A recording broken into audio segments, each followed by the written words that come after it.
Ма звучи добре. Голям ще го види. Друг път. Друг път, утре можеш да донесеш. Да. Готов ли си да ставаш толкова рано всяка сутрин? Не.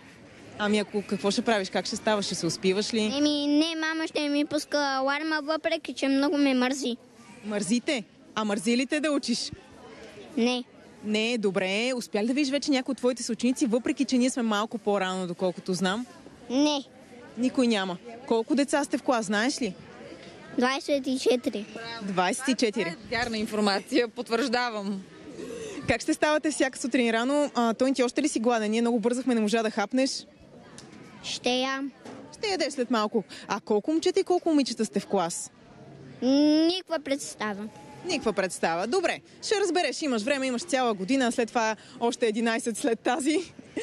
Как ще ставате всяка сутрин? Каква ще е организацията? Готови ли сте? Да, няма да ставаме с аларма. Със сигурност с аларма, защото аз не съм много по-рано от ставане. Мога го, но не го практикувам. Не ми се налагаше скоро време.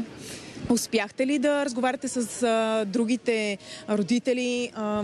Как ще протече тази учебна година, ако отново минем към онлайн обучение? Мислили сте?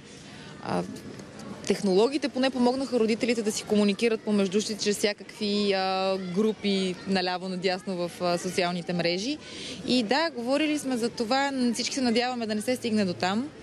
Но ако се стигне до там, дори училището ще осигурява лаптопи за семейства, които примерно нямат възможността да осигурят на детето си лаптоп, за да изучава материята.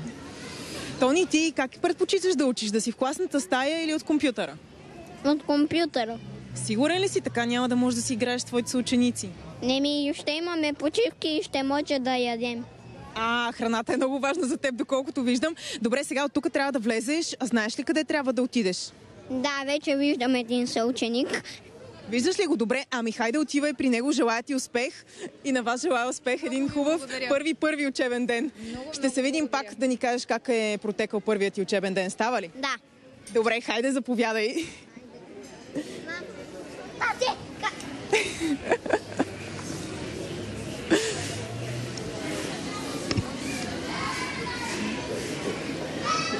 Къде е това?